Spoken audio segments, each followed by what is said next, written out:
Հարգելի հայրենակիցներ, բարև ձեզ։ Ես Գեորգի Թոմասյանն եմ Թբիլիսից, Վրաստանից, եւ այսօր մենք ձեր հետ միասին կքննարկենք Մոսկվայում տեղի ունեցող ռազմական շքերթը եւ Նիկոլ Փաշինյանի Հայաստանի Հանրապետության վարչապետի մասնակցությունը, որի մասին մենք նախորդ խոսել էինք եւ զգուշացրել էինք, որ այդպիսի մասնակցությունը վնասակար կլինի եւ չկա այդպիսի անհրաժեշտություն։ Ստիպված եմ հիմա արդեն ասել, որ փաստացի մենք տեսնում ենք, որ դա իրականություն դարձավ։ Նիկոլ Փաշինյանը թույլ տվեց մեծ սխալ սրանով մեկնելով Մոսկվա եւ մասնակցելով այդ միջոցառումներին։ Առաջի հերթին պետք է ասել, որ մենք տեսնում ենք կադրերի մեջ Նիկոլ Փաշինյանը նստած է ամենտեղ Ալեքսանդր Լուկաշենկոյի Բելարուսի բռնապետի կողքին։ Այն բռնապետի, որի մասին հենց նույն Նիկոլ Փաշինյանը բազում հայտարարություն ուներ արած եւ ինքը իրեն արգելել է նաև այցելել Բելարուսը, միջև Ալեքսանդր Լուկաշենկոն Բելարուսի նախագահ է, ինչպես նաև Բելարուսի հետ հարաբերությունները Հայաստանի շատ վատն են, որտեղ Բելարուսը բացահայտ աջակցում էր Ադրբեջանին Լեռնային Ղարաբաղի երկրորդ պատերազմում։ Ինչ վերաբերվում է նույն Վլադիմիր Պուտինին, ապա Վլադիմիր Պուտինի կողքին գտնվում է հենց Լուկաշենկոն եւ Սի Ցզինպինը, Չինաստանի նախագահը։ Հայաստանի վարչապետը չի ունեցել հնարավորություն քննարկի հարցեր Չինաստանի նախագահ Սի Ցզինպինի հետ, Վլադիմիր Պուտինի հետ երկկողմ ուղղությունով որևէ առաջընթաց չկա եւ սա պաշտոնական այց չէր, այլ աշխատանքային այց է Հայաստանի վարչապետի կողմից եւ այնտեղ բոլոր թուրքական պետությունների առաջնորդները կան, բացի Էրդողանից եւ Ալիևից։ Ալիևը չնայած նրա, որ իր զորքերը ուղարկեց եւ շքերթին ռազմական մասնակցեցին Ադրբեջանի զինված ուժերը, Ալիևը այդտեղ ներկա չէր եւ չէր ընդունում այդ մասը։ Երբ Ղազախստանի, Ուզբեկստանի, Թուրքմենստանի, Ղրղստանի, Տաջիկստանի ուրեմն հատվածներներ կամ Բելարուսի իրենց առաջնորդները այդ պետությունների այդտեղ գտնվում են եւ իրենց զինված ուժերին նաեւ բարևում էին այդտեղ։ Միայնակ է Հայաստանի վարչապետ Փաշինյանը առանց զինված ուժերի, ինչը լավ է, որովհետեւ զինված ուժերը հետագայում չպետք է նաեւ Վլադիմիր Պուտինին հարգանք մատուցեին, ինչպիսի իրավիճակ ստեղծվեց մնացած բոլոր զինված ուժերի դեպքում, ով մասնակցում էր այդ միջոցառումներին, բայց փաստորեն ադրբեջանական զինված ուժերն էին, որոնք առանց իրենց ղեկավարի էին այդտեղ, առանց իրենց նախագահի եւ Հայաստանի ղեկավարը առանց իր զինված ուժերի։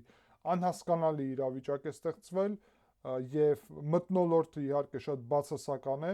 որովհետեւ ամբողջ այդ ելույթը Վլադիմիր Պուտինի ինքը ուղղված էր Ուկրաինայում պատերազմին, ինչպես նաեւ ամբողջ այդ շքերթի ընթացքում ընդգծվում էր այն անձնավորության կողմից, ով վարում էր շքերթը, ով խոսում էր շքերթի կարևորության, զինված ուժերի դերի մասին, հատկապես տարբեր այդտեղ զորամիավորումների մասին էր խոսքը, բոլորի դեպքում նշվում էր հենց իրենց ակտիվ մասնակցությունը Ուկրաինայում այդպես կոչված հատուկ ռազմական օպերացիայի ներքո եւ համեմատում էին Ուկրաինայում ստեղծված այդ իրավիճակը այն հաղթանակին, որը ֆաշիստական Գերմանիայի դեմ 80 տարի առաջ տեղի ունեցավ։ Իհարկե, այն փաստը, որ Հայաստանը, որը նոր է սկսել Եվրոպական միությունում իր ինտեգրացման գործընթացը, Հայաստանը, որը իրեն դրսևորում է ժողովրդավարություն, Հայաստանը, որը Ռուսաստանը, որին դավաճանել է Լեռնային Ղարաբաղում եւ իր սուվերեն տարածքներում, որի համար սպառնալիքներ է ստեղծել գոյության, Հայաստանը, որին սպառնում է Ռուսաստանը, սպառնում է Բելարուսը, Չինաստանը, որը Ադրբեջանի հետ հիմա կնքեց ռազմավարական հարաբերությունների մասին փաստաթուղթ, որը նաև այդտեղ ներկա էր, Բելարուսը, որի հետ շատ խզված հարաբերություններ ունենք, Թուրքական միության պետությունների առաջնորդները, որոնք Ադրբեջանին եւ Թուրքիայի նախագահ Էրդողանի հետ շատ մոտ են եւ իրականում այդտեղ ավելի թուրքական ձևաչափով էին ներկա։ Հայաստանը մեկուսացված էր, Հայաստանը այդտեղ որևէ կարևորություն չուներ, դա նաև նկարների վրա է երևում, որ Նիկոլ Փաշինյանը անհասկանալի տեղ է զբաղեցնում, անհասկանալի վայրում է գտնվում եւ անհասկանալի տրամաբանություն կա այս մասնակցությունում, ինչ նպատակներ ուներ սա, ինչուն է ծառայում։ Եթե դուք ձեր իշխանությունը բացահայտ ասում է, որ Հայաստանում եղել են գործակալներ իշխանությունում եւ նշում է Ռոբերտ Քոչարյանին եւ նախկին իշխանություններին, որոնք գույք պարտքի դիմաց փաստորեն հանձնեց Հայաստանի կարևորագույն ռազմավարական օբյեկտները Ռուսաստանին, անվտանգային համակարգը եւ այլն, եւ դուք դրա մասին բացահայտ խոսում եք, բայց միևնույն ժամանակ վարչապետ Փաշինյանը մեկնում է Մոսկվա եւ ցույց է տալիս, որ ինքը բռնապետների հետ շատ էլ լավ հարաբերություններ կարա ունենալ։ Իրականում չի երևում լավ հարաբերությունները, ում հետ էր այդտեղ լավ հարաբերություն, ոչ Պուտինի հետ երևաց Փաշինյանի հարաբերությունները, Սի Ցզինպինի հետ ընդհանրապես որևէ շփում չի տեղի ունեցել, Լուկաշենկոյի կողքը գտնվելով Լուկաշենկոյի հետ էլ նույնիսկ չի ունեցել որևէ շփում, ապա ում համար, ինչի համար էր Նիկոլ Փաշինյանը այնտեղ։ Մենք մեր վերլուծությունում ասացինք, որ սա մեծ սխալ կլինի Նիկոլ Փաշինյանի համար։ Առաջինը հակաուկրաինական ուղղություն ստացվեց։ Բացի դրանից եւ այդ հատվածում Եվրոպական միությունը, Միացյալ Նահանգները բոլորը աջակցում են Ուկրաինային։ Բացի դրանից միայն բռնապետների հետ միասին հայտնվեց։ Հայաստանը ակնկալիքներ այդ բռնապետներից չունի։ Հայաստանը չի սպասում ոչ զենքի մատակարարում Ռուսաստանից, ոչ էլ Լեռնային Ղարաբաղում խոսքին կա ռուսական խաղաղապահ զորակազմ, որը պետք է պաշտպանի հայ բնակչությանը եւ ասեմ ստիպված է Հայաստանը մասնակցել այդ ռազմական շքերթին։ Ինչ վերաբերվում է 80-ամյակին հաղթանակի նվիրված միջոցառումներին, այդ միջոցառումները կարող տեղի ունենալ նաեւ Երևանում համապատասխան ոճով եւ մենք տեսնում ենք, որ Իլհամ Ալիևը հաշվի առնելով, որ ուղարկեց իր զինծառայողներին Մոսկվա ռազմական շքերթում մասնակցելու համար, ինքը չմեկնեց եւ ինքը մնաց իր պետությունում, նույնիսկ Ղարաբաղ է գնացել հիմա եւ ինքը շարունակում է իր սեփական օրակարգը եւ կարողանում է իր սուվերենությունը այդտեղ դրսեւորել, ել ավելի ամուր, համ Ռուսաստանից ամեն ինչ Ադրբեջանին պետք է ստանում է, համ էլ միևնույն ժամանակ չի գնում այն քայլերի, որը ինքը հասկանում է, որ իրեն կվնասի։ Հայաստանը ամեն ձև Ռուսաստանի հետ ունի խնդիր եւ միևնույն ժամանակ գնում է եւ նորից մասնակցում է եւ ստեղծում է իրեն լուրջ նոր խնդիր։ Սրա վրա նայելու են Միացյալ Նահանգները եւ ասելու են ինչպիսին է մեր ռազմավարական հարաբերությունները։ Գնում եք Չինաստանի, Ռուսաստանի, Հյուսիսային Կորեայի եւ ելի մի քանի պետության հետ այդտեղ ներկա է գտնվում։ Լավ, թուրքական միությունը չի ասում, որ Միացյալ Նահանգների դաշնակիցն է եւ ժողովրդավարություն է կառուցում, բայց դուք դա անում եք։ Միևնույն ժամանակ թուրքական միության պետությունները Եվրոպական միության անդամակցություն չեն ցանկանում։ Հայաստանը պաշտոնապես արդեն սկսել է այդ գործընթացը։ Միակն էր այդտեղ, նույնիսկ ով այդ ճանապարհով է գնում։ Եվրոպացիք նայելու են, ասելու են մենք Հայաստանին ոնց վստահենք, ինչպես վստահենք։ Հայաստանը չի փորձում ստեղծել վստահելի մթնոլորտ։ Նիկոլ Փաշինյանը պետք է որոշի ընդհանրապես, ինքը ժողովրդավարի կերպարում է գտնվում, թե բռնապետի կերպարում է գտնվում։ Եթե ժողովրդավարի կերպարում ես գտնվում, պարոն Փաշինյան, դու չես կարող գնալ բռնապետների հետ ու քեզ զգալ նույնպես լավ, ինչպես ժողովրդավար առաջնորդների հետ ես քեզ զգում Ֆրանսիայում, Եվրոպայում եւ ուրիշ վայրերում։ Չի լինում այդպես։ Կամ դա պետք է անի ուրիշ անձնավորություն, որ ասենք ձեր իշխանությունը բալանսավորում է, կամ պետք է լինի կոալիցիոն իշխանություն, որտեղ որ կլինի արևմտամետ եւ ռուսամետ հատված, այսպես ասած, կամ ավտորիտարամետ բալանսավորելու համար, բայց սա նաեւ ունենալու է իր վնասը Հայաստանին, որովհետեւ առանց կողմնորոշվելու, թե Հայաստանը արժեքային համակարգով որտեղ է, Հայաստանին որևէ մեկը լուրջ չի ընկալի։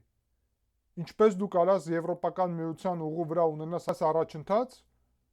եթե այսպիսի քայլեր ես անում, ինչպես կարող ես Միացյալ Նահանգների հետ ստեղծել հզոր դաշինք, կապեր, դաշնակցային հարաբերություններ, եթե այսպիսի խնդիրներ ես ստեղծում։ Եվ այն իրավիճակում, երբ Հնդկաստանում շատ լարված է իրավիճակը, երբ մատակարարումների ուղղությունով կարան լուրջ խնդիրներ ստեղծվել, Հայաստանի համար գերկարևոր է մնում Միացյալ Նահանգները եւ Եվրոպական միությունը։ Հաշվի առնելով դա, մեզ պետք է ամրապնդել եւ ավելի մոտեցնել հարաբերությունները Միացյալ Նահանգների Եվրոպական միության հետ, որովհետեւ Հնդկաստանը այս փուլում առնվազն հիմա զենքի մատակարարելու մասին այդքան էլ չի կարողանա մտածել։ Դրա փոխարեն իրեն է պետք իր սեփական զենքը, որովհետեւ ռազմական գործողությունները շատ ակտիվ փուլում են եւ կարող են նույնիսկ խորանան։ Ուստի այս որոշումը շատ սխալ է եւ շատ մեր ալիքի մասնակիցներ շատ անգամ ասում են ինչու չեք քննադատում Հայաստանի իշխանություններին կամ նույնիսկ որևէ մեր վերլուծություններում տեսնում են, որ իբրև այդ վերլուծությունները Հայաստանի իշխանություններին են աջակցում։ Մենք որևէ մեկին, ես որևէ մեկին չեմ աջակցում եւ ոչ էլ դեմ եմ։ Ես գնահատում եմ իրավիճակը այնպես, ինչպես ինձ տալիս են դրա հնարավորությունը փաստերը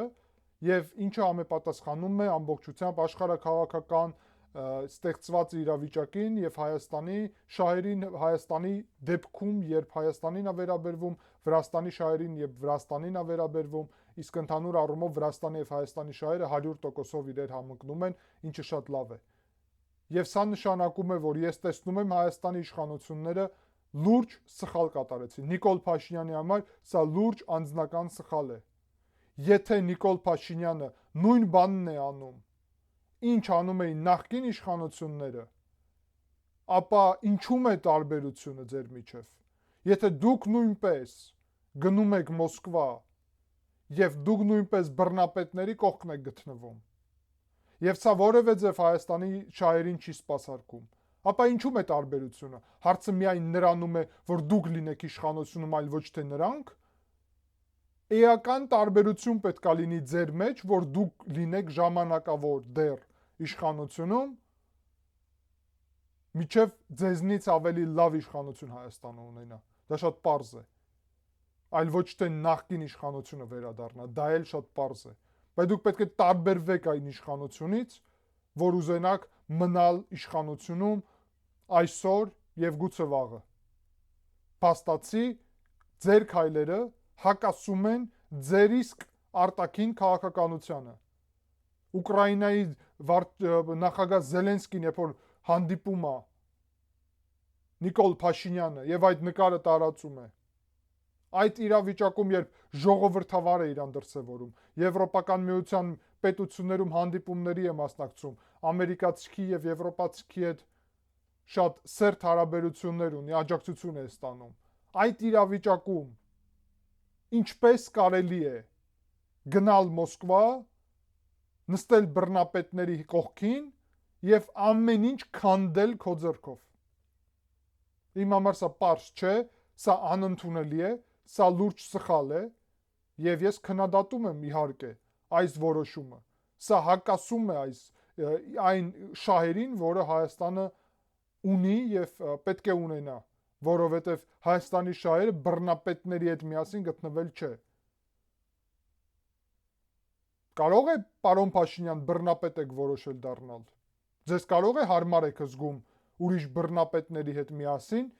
եւ ոգևորվել եք բռնապետական համակարգներից։ Եթե ոչ, ինչ եք այդտեղ կորցրել բռնապետների միջև։ Այս հարցերը կարևոր են։ Ես չեմ կարծում, որ պարոն Փաշինյանը կպատասխանի այս հարցերին, բայց այս հարցերը արդեն հնչեցնելով կարծում եմ, որ կարևոր գործ ենք անում։ Եվ եթե Նիկոլ Փաշինյանը շարունակի այս իր սխալ քաղաքականությունը, դա նաև կունենա իր հետևանքները, այդ թվում Հայաստանի ներքաղաքական կյանքում։ Մյուս տարի գալիս են ընտրություններ, եւ եթե Նիկոլ Փաշինյանը ուզում է ինչ որ ձևաչափով շարունակի իր իշխանությունը, ապա սխալ քայլեր չպետք է թույլ տա։ Դա ակնհայտ է։ Այստեղ ոչ միայն Հայաստանի քաղաքացիների, այլ ամբողջ հայ ազգի դերն է շատ կարևոր։ Ես չեմ բաժանում իրարից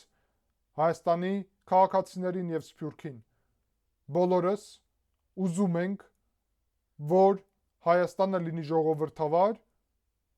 եվրոպական ընտանիքի մաս, եւ եթե Նիկոլ Փաշինյանը սպասարկում է այս շահը Հայաստանի, մենք իրեն կաջակցենք եւ կօգնենք եւ միասին կանենք։ Բայց եթե Նիկոլ Փաշինյանը այս շահերի դեմ է, առաջինը մենք ենք լինելու, ով Նիկոլ Փաշինյանի դեմ ոչ միայն կխոսի։ Շնորհակալ եմ ուշադրության համար, կհանդիպենք, ցտեսություն։